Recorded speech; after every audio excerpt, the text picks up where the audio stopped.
Bharatiya Janata party द्वारा किए गए टिकटों के ऐलान में गुजरात के अरवल्ली में साबरकांठा लोकसभा बैठक से भीखाजी ठाकुर को टिकट दिया गया है। भीखाजी ठाकुर अरवल्ली कमलम कार्यालय पहुंचे, जहां फूलों की माला पहनाकर उनका स्वागत किया गया। इस मौके पर जिला कमलम कार्यालय पर उत्साह का माहौल देखने मिला। भारतीय जनता पार्टी ने भीखाजी ठाकुर को साबरकांठा बैठक से टिकट दी है, जो भीखाजी ठाकुर अरवल्ली भारतीय जनता पार्टी के महामंत्री और साबरकांठा बैंक के वाइस चेयरमैन भी है। जिला बनने के बाद पहली बार अरवल्ली में जिला उम्मीदवार को टिकट दी गई है, जिससे कमलम में खुशी का माहौल देखा गया। समर्थकों ने फूलों की मालाएं पहनाकर और गुलदस्ते देकर भीखाजी ठाकुर का सम्मान किया।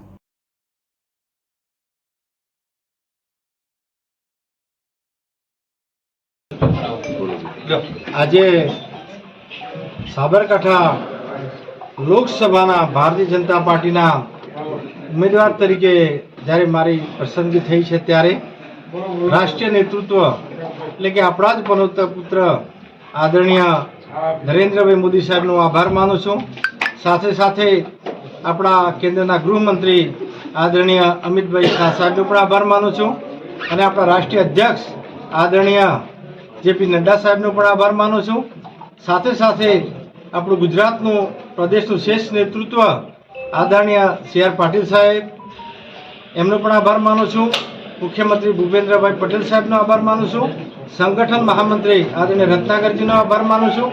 તેમજ અમારા બંને જિલ્લાના સંગઠનના પ્રમુખ ભાઈ શ્રી રાજેન્દ્ર કુમાર જેઠાભાઈ પટેલ, સાબરકાંઠાના કનુભાઈ પટેલ અને બાકીના મહામંત્રીઓ એમનો પણ આભાર માનું છું।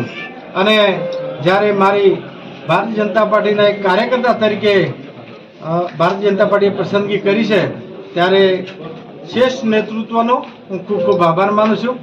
સાથે સાથે હું કેન્દ્ર સરકાર અને રાજ્ય સરકારે કરેલા વિકાસના કામો અને ભારતીય જનતા પાર્ટીની વિચારધારા આ લઈને અમે નીકળીશું અને અમે જંગી લીડથી જીતીશ એવો આશાવાદ વ્યક્ત કરું છું।